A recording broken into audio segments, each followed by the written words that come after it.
নমস্কার, শুরু করছি আনন্দ সকাল। আপনাদের সঙ্গে আমি দেবস্মিতা।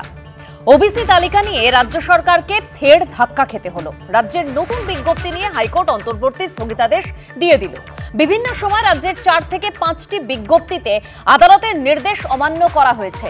এবার তাহলে কি করবে রাজ্য? আর গতকালই আমরা কি দেখলাম, কলেজ বিশ্ববিদ্যালয় ভর্তির পোর্টাল চালু হয়েছে, আর তার মধ্যে ওবিসি নিয়ে এই নির্দেশ আদালতের। তাহলে পড়ুয়াদের ভর্তির ক্ষেত্রে কি অনিশ্চয়তা দেখা দিল? অন্যদিকে খিদিরপুরে যে বিধ্বংসী অগ্নিকাণ্ড, 1300 দোকান পুড়ে ছাই হয়ে গিয়েছে, যেখানে ব্যবসায়ীরাও বলছে যে এটা কোনো অস্বাভাবিক ঘটনা নয়, এই আগুন লাগানো হয়েছে, অর্থাৎ পরিকল্পনা মাফিক এই আগুন লাগানো হয়েছে। তাতে আবার ম্যানমেড তত্ত্ব সামনে আনলেন কে? বিরোধী দলনেতা শুভেন্দু অধিকারী। আর বীরভূমে দেখুন, সেখানে কি আবার কেষ্ট কাজল সংঘাত চরমে পৌঁছেছে। আলোচনার মাধ্যমে আপনাদের সামনে সেই প্রসঙ্গও তুলে ধরবো। তবে এই আলোচনার জন্য যারা রয়েছেন আমাদের সঙ্গে, প্রথমে তাদের সঙ্গে পরিচয় পর্ব সারবো। আমার সঙ্গে এখানে রয়েছেন সমীর চট্টোপাধ্যায়, রয়েছেন সুব্রত দত্ত, রয়েছেন তন্ময় মুখোপাধ্যায়, রয়েছেন এবং রবীন্দ্রনাথ ভট্টাচার্য রয়েছেন। তবে শুরুতেই আরো একটু বিস্তারিত আপনাদের সামনে রাখবো। এই যে ওবিসি মামলায় কলকাতা হাইকোর্টে বড়সড় ধাক্কা খেতে হলো রাজ্য সরকারকে। তাদের জারি করা যে নতুন বিজ্ঞপ্তি, তার উপর অন্তর্বর্তী স্থগিতাদেশ দিয়েছে বিচারপতি তপব্রত চক্রবর্তী এবং বিচারপতি রাজাশেখর মান্থার ডিভিশন বেঞ্চ। রাজ্য সরকারের উদ্দেশ্যে বিচারপতি রাজাশেখর মান্থা গতকাল কি বলেছিলেন? যে আপনারা 2012 সালের ওবিসি আইন অনুযায়ী অর্ধেক কাজ করেছেন, তারপর আবার 1993 সালের আইনে ফেরত গেছেন। এটা কেন? আপনারা কেন 2012 সালের আইনে সংশোধনী আনলেন না? একেবারে সরাসরি প্রশ্ন করা হয়েছে আদালতের তরফে।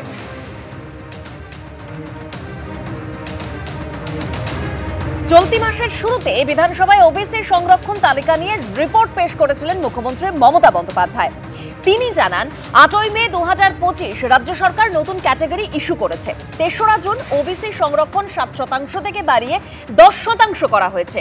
মোট 140টি সম্প্রদায়কে ওবিসি তালিকার অন্তর্ভুক্ত করা হয়েছে, যার মধ্যে 61টি হিন্দু সম্প্রদায়ের এবং 79টি সংখ্যালঘু সম্প্রদায়ের মানুষ রয়েছেন।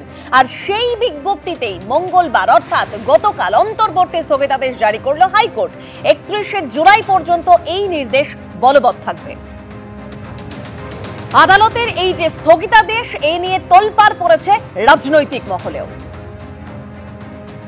তৃণমূল পার্টি তারা কোনোভাবেই মুসলমান সমাজের ভোট হারাতে চায় না, অথচ মুসলমান সমাজকে তাদের প্রকৃত অধিকারও তারা দিতে চায় না। এই ওবিসি কাণ্ডে তারা বারবার করে পরিকল্পিতভাবে লালিপপ, বোঝেন, লালিপপ দিয়ে থেকে খুশি করতে চাইছে। এই দেখো, তোমাদের জন্য এত রিজার্ভেশনের ব্যবস্থা করেছি, মুসলমান আমার হও। এইবার কি করবে? দিদি হাত উপর করে দেবে, হাত উপর করে বলবে, মুসলমান ভাই, আমি তো তোমাদের সব কিছু দিতে চেয়েছিলাম, কোর্ট আমাকে দিতে দিল না। রাজ্য সরকার একটা কার্যত ঘোষণাপত্র দিয়েছে বিধানসভায়, কোনো আলাপ আলোচনাও হয়নি। অধিবেশন শেষ হচ্ছে তার ঠিক আগে একটা কার্যত ঘোষণাপত্র, সরকারের উইশ, আমি মনে করছি তাই, এই গোছের একটা ভাব। এবং সেটা কোর্টের যে রায়, সেই রায়কে কার্যত অমান্য করা হয়। টেনে 3টে থাপ্পড় মেরেছে, গালে 3টে থাপ্পড় মেরেছে। আমাদের যে ওবিসি রিলেটেড যে কাজটা হয়েছে, সেই কাজটা একেবারেই কোর্ট অর্ডারকে মান্যতা দিয়ে যে সার্ভে হয়েছে, সার্ভেটা পুরোটাই প্যারামিটার ডিফাইন করে দেওয়া হয়েছিল কোর্ট থেকে। সেটা ইকোনমিক প্যারামিটার, সেটা এডুকেশনাল প্যারামিটার, বিভিন্ন প্যারামিটারগুলো বেস করে যে কমিউনিটিগুলো এসছে, এবং এটা বারবার মিথ্যা প্রচার করা হচ্ছিল যে সার্টেন একটা কমিউনিটির জন্য বেশি শতাংশ, কিন্তু বাস্তবে দেখা যাচ্ছে সেইটার সঙ্গে বাস্তবের কোনো মিল ছিল না। একেবারে অর্থনৈতিক প্যারামিটারকে মান্যতা দিয়ে, তার এডুকেশনাল প্যারামিটারগুলোকে মান্যতা দিয়ে যেইভাবে কোর্ট গাইডলাইন বেঁধে দিচ্ছিল সেভাবেই করা হয়েছে। এবার কোর্টের উপরে তো আমরা কেউ নেই, কোর্টের আজকে প্রাইমারি এই রায় পর্যালোচনা করে নিশ্চয়ই সরকার সেই রকম ব্যবস্থা নেবে। 22শে মে তৃণমূল আমলে জারি হওয়া ওবিসি বার্থ সার্টিফিকেট বাতিলের রায় কলকাতা হাইকোর্ট কি জানিয়েছিল? যে প্রথমে ওবিসি কমিশনের তরফে সুপারিশ আনা হবে, সেই সুপারিশ খতিয়ে দেখবে রাজ্য সরকার, তারপর বিল আকারে বিধানসভায় পাশ হবে, 2012 সালের ওবিসি আইনে সংশোধনী আনতে হবে, তারপর সেই সংশোধনী আইন মেনে নোটিফিকেশন জারি করতে হবে। আর এবার একেবারে আদালতের তরফে বলা হচ্ছে যে 2012 সালের 12 সালের সেই আইনে সংশোধনী আনলেন না কেন? প্রশ্নটা কি, রাজ্য এবার কি করবে? সমীরদা?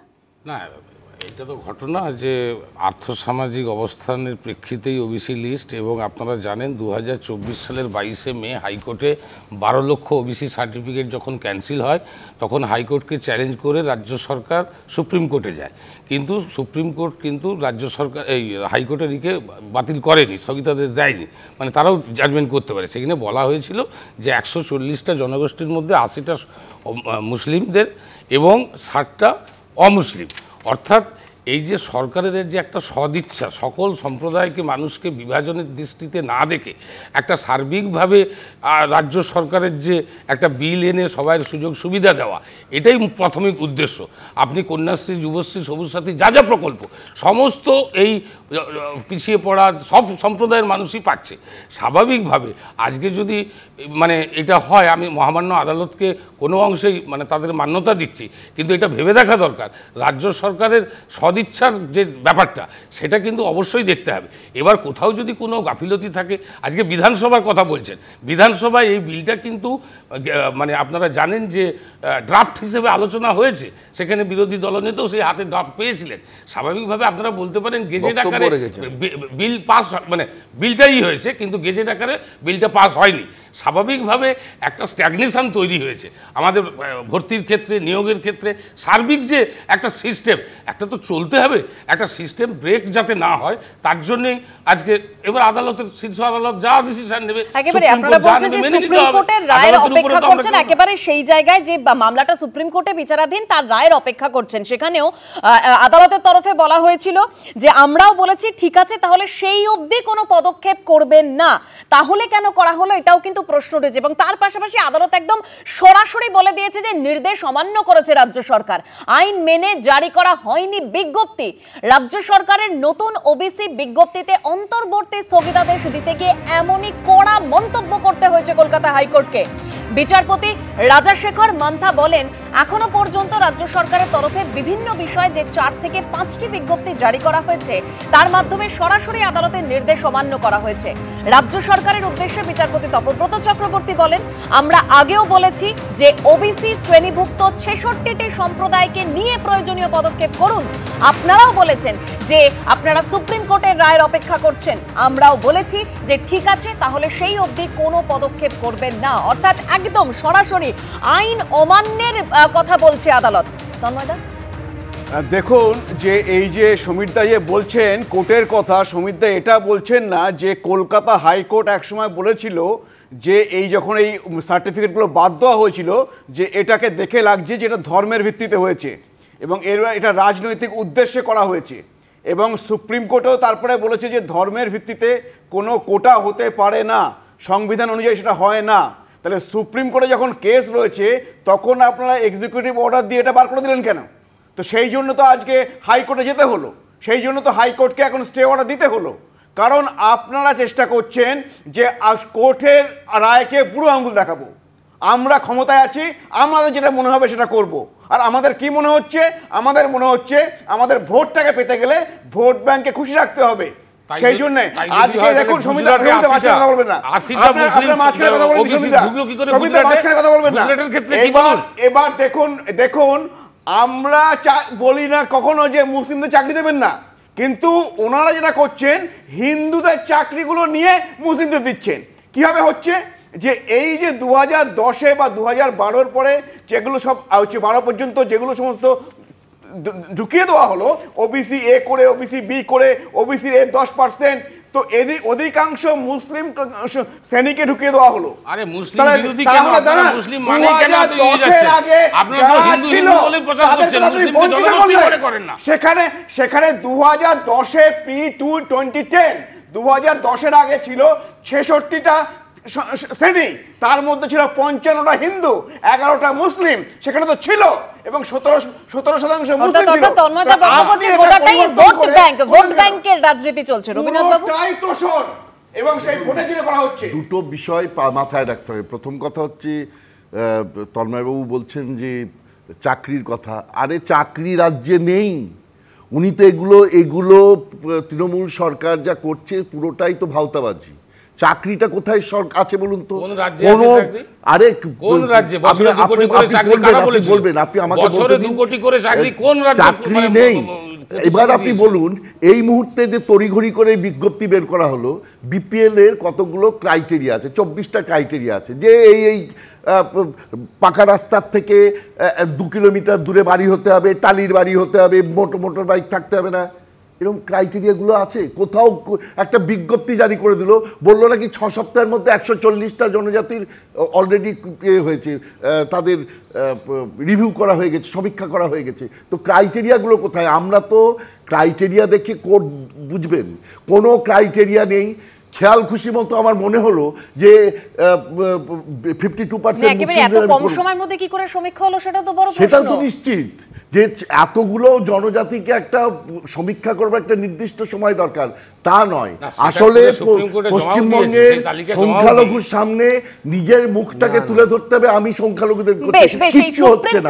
নির্দেশ আছে কোন জনগোষ্ঠীকে ওবিসি তালিকাভুক্ত করতে গেলে পুরো জনসংখ্যার সার্ভে প্রয়োজন। West Bengal backward class commission কোর্টে জানিয়েছে রাজ্যের এমন সার্ভে করার পরিকাঠামো নেই। সমীক্ষা যা হয়েছে তা কয়েক হাজার মানুষের উপর হয়েছে, তাই সেই রিজার্ভেশনকে আদালতে চ্যালেঞ্জ করা হয়েছে। ঘণ্টাখানেক সঙ্গে সুমন অনুষ্ঠানে এসে জানিয়েছেন মামলাকারীদের আইনজীবী বিক্রম বন্দ্যোপাধ্যায়। তৃণমূল এখনো পর্যন্ত যে যুক্তিগুলো দিয়েছে, 1, তারা এই বিজ্ঞপ্তি সুপ্রিম কোর্টের নির্দেশ মেনে করেছে, 2, এই বিজ্ঞপ্তি সমীক্ষার ভিত্তিতে করা হয়েছিল, এবং 3, যে কোনো ধর্মের ভিত্তিতে নয়, আর্থসামাজিক অবস্থানের ভিত্তিতে এই বিজ্ঞপ্তি প্রকাশ করা হয়েছিল। বিক্রমের কাছে প্রশ্ন একটাই থাকবে, কেন কলকাতা হাইকোর্টের মাননীয় বিচারপতিরা এই সব যুক্তি আদপেই মানলেন না? বিক্রম, সুপ্রিম কোর্টের কাছে রাজ্য সরকার জানিয়েছিল যে আমরা নতুন করে সার্ভে করব, এই কথাটা জানিয়েছিল। তো সুপ্রিম কোর্ট বলেছিল তারা যদি নতুন সার্ভে করবে। সেইখানে একটা লাইন রেকর্ড করা ছিল, without prejudice to the rights and contentions of the parties in that particular SLP. রাজ্য সরকার নিজের মতো সার্ভে করেছে। যখন নতুন সার্ভে করছে, সেই সার্ভেতে যদি কোনো রকম ভুল হয়, কোনো রকম ত্রুটি হয়, তাহলে সেটা is a subject matter of challenge, that is an independent cause of action, একদম ফ্রেশ কজ অফ অ্যাকশন সেটা। এইবারে আমি যেটাতে ঢুকতে চাইছি সেটা হচ্ছে সার্ভেটাতে কি ভুল হয়েছে। দেখুন, ইন্দ্র সাহানির জাজমেন্ট আছে, এটা একদম সুপ্রিম কোর্টের 9 জাজেস বেঞ্চের জাজমেন্ট। সেইখানে একদম স্পেসিফিক্যালি বলা আছে কোনো জনগোষ্ঠীকে যদি ওবিসি তালিকাভুক্ত করতে হয় তার জন্য এন্টায়ার পপুলেশনের সার্ভে প্রয়োজন।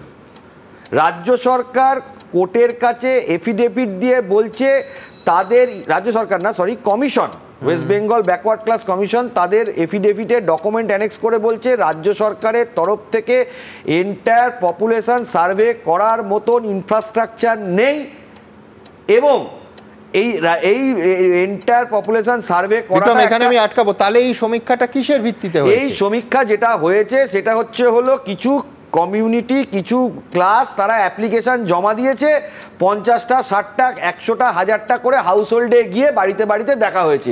এই সমীক্ষাতে একটা রিজার্ভেশন করা সম্ভব না। একটা করতে গেলে একটা ডেটা তৈরি করতে হবে এন্টায়ার পপুলেশনকে নিয়ে, সেই ডেটা থেকে একটা ক্রাইটেরিয়া ইভলভ হবে।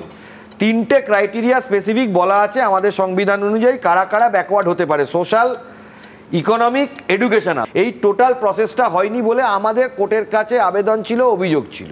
দীর্ঘ প্রতীক্ষার পর কলেজ বিশ্ববিদ্যালয় স্নাতক স্তরে ভর্তির কেন্দ্রীয় পোর্টাল যেদিন খুলল, সেদিনই ওবিসি মামলায় আদালতে ফের ধাক্কা খেল রাজ্য সরকার। ফের অনিশ্চয়তার মুখে লক্ষ লক্ষ পড়ুয়ার ভর্তি ভবিষ্যৎ। দেখুন,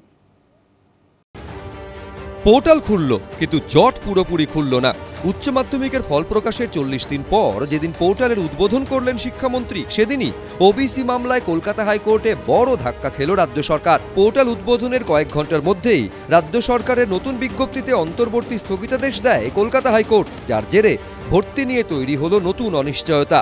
হাইকোর্টের এই নির্দেশের পর শিক্ষামন্ত্রী জানিয়েছেন ভর্তির আবেদন প্রক্রিয়া জারি থাকবে, তারপর কোর্টের নির্দেশ মতো পদক্ষেপ করা হবে। কিন্তু তাহলে কারা কত শতাংশ সংরক্ষণের সুবিধে পাবে?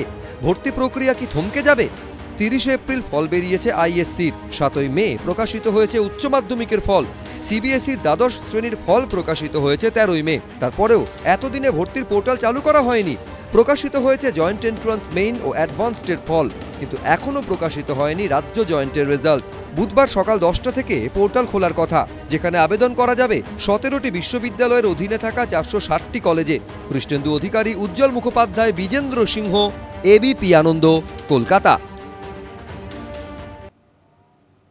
আমি এখান থেকে শ্রমিক বাগচির কাছে যাব, আমাদের সঙ্গে রয়েছেন মিস্টার বাগচি। যেটা বিষয় সেটা হলো স্বাভাবিকভাবেই গতকাল আমরা দেখলাম এই ভর্তির পোর্টালটা খুললো অনেক দীর্ঘ প্রতীক্ষার পর, তার মধ্যেই ওবিসি নিয়ে আদালতের এই নির্দেশ।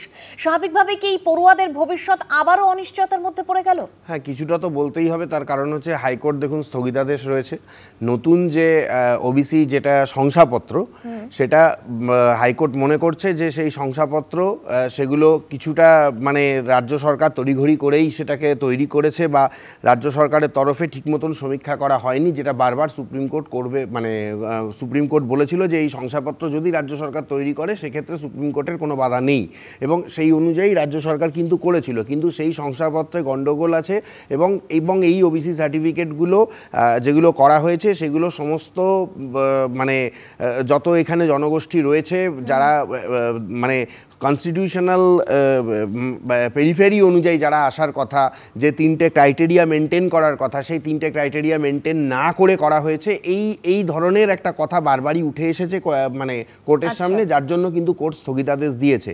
এখন এদের তো একটু সমস্যা তৈরি হলোই, তবে আমার মনে হয় না সমস্যা আগে 66টা না নতুন সার্টিফিকেট অর্ডারে, আমি এই জন্য বলছি কোর্ট অর্ডারে এটাও বলেছেন যে সবকিছু চলতে পারবে 2010-এর আগে যেমন ছিল সেরকম। 10-এর আগে কিন্তু আপনাকে এটা মনে রাখতে হবে 2010-এর আগে যে সার্টিফিকেট সেইটা, এই যে ধরুন যারা পড়ুয়া তাদের এজটা যদি আপনি চিন্তা করেন 10-এর আগে সেই সার্টিফিকেট দিয়ে তারা নতুন যারা সার্টিফিকেট করিয়ে এসেছেন সেই সার্টিফিকেট 10-এর আগে যারা সার্টিফিকেট তাদের ক্ষেত্রে পড়ুয়াদের খুব একটা সুবিধা হবে বলে আমার মনে হয় না, কারণ একটা পড়াশোনার তো একটা এজ রয়েছে। না এজ না, তাদের পরিবারের লোকেরও তো সেই সার্টিফিকেট পাবে। আপনি এটা বুঝতে পারছেন না কেন 66টা যে শ্রেণী ছিল তাদের পরিবারের জন্য পাবে, তাদের ছেলেমেয়েরা পাবে। সুতরাং সেইভাবে সবকিছু করবে সরকার, যেটা করছে ইচ্ছা করে জট পাকাচ্ছে। সুতরাং কেউ যদি ইচ্ছা করে জট পাকায়, হ্যাঁ সুব্রতদা আমি এখানে বলছি কোর্টের যে অবজারভেশন এখানে মামলার রায়টা রয়েছে, আমার কথা এখানে মামলার রায়টা আমার কাছে রয়েছে 2010 সালে যে অধিক অনগ্রসর আর অনগ্রসর এই দুটো ভাগে 179 হচ্ছে গিয়ে তাদেরকে এই রিজার্ভেশনের আওতায় আনা হয়েছিল। পার্সেন্টেজের হিসাবে এটা 17%। দেখুন এখন যেটা হচ্ছে ওবিসি এ আর ওবিসি বি হিসেবে আসলো সেটা হচ্ছে 140টা, তার মানে 39টা জনগোষ্ঠীকে এখন আপাতত বাদ করা হয়েছে, কারণ ভালো করে সার্ভে হয়নি। ওই তো বিক্রমের কথা আপনারা শোনালেন। আর এই 39টা যে গোষ্ঠী বাদ গেছে তার মধ্যে 38টা হচ্ছে সো কল্ড সংখ্যালঘুরা। ফলে এটা এরকম ব্যাপার না যে শুধু সংখ্যালঘু তোষণের জন্য এটা হয়েছে, এটা হয়েছে এই জন্য দেখুন এই যে এই যে আগে যে প্রশ্নটা করা হলো, এডুকেশনে অ্যাডমিশন 1.5 মাস হয়ে গেছে, উচ্চ মাধ্যমিক পরীক্ষা হয়েছে, সেই 1.5 মাসে ভর্তি প্রাইভেট ইনস্টিটিউটগুলোতে সব ভর্তি হয়ে গেল, কারণ বাবা মারা ওরিড ভর্তি কোথায় হবে, অনেক টাকা দিয়ে ভর্তি হয়ে গেল। এবং এই যে দেখুন 2014 সালে শিক্ষা দপ্তরের এই যে ভয়ঙ্কর দুর্নীতি, কারণ তার আগে হচ্ছে গিয়ে এই বিভিন্ন যে চিটফান্ডের টাকা গেছে ওটা বন্ধ হয়ে গেল, তারপরে হচ্ছে গিয়ে চাকরি বিক্রির টাকা গেল, এখন এই ঘোটালা করে হচ্ছে গিয়ে এই প্রাইভেট ইনস্টিটিউটগুলোর থেকে টাকা নেবে তৃণমূল কংগ্রেস। সেই কারণে এই কাজ সংগঠিত হচ্ছে। না না আমার কথা তুমি বিভ্রান্ত করা হচ্ছে। না না বিভ্রান্ত না, চালু আগের বছরের ডেট দেখুন আর এই বছরের ডেটটা দেখুন। আপনারা কথা বলে তৃণমূল কংগ্রেস এটা হচ্ছে বাম আমলে যেমন ভাবে হয়েছে তৃণমূল সেই একই ভাবে করছে। সেই ভোট ব্যাংকের বিষয়, সেই মুসলিম তোষণের বিষয় সামনে আসছে, সার্ভে ঠিকভাবে হয়নি, একের পর এক বিষয় সামনে আসছে। 2026-এর আগে কতটা আলোড়ন ফেলে এই ওবিসি ইস্যু সেটা সময় বলবে। অন্যদিকে দেখুন খিদিরপুরের ঘটনা, সেখানেও কিন্তু ব্যবসায়ীরা তারা সন্তুষ্ট নন, মুখ্যমন্ত্রীর আশ্বাস দেওয়ার পরও তারা আশ্বস্ত হতে পারেননি। দেখাবো আপনাদের একটা ছোট্ট বিরতির পর, সঙ্গে থাকুন।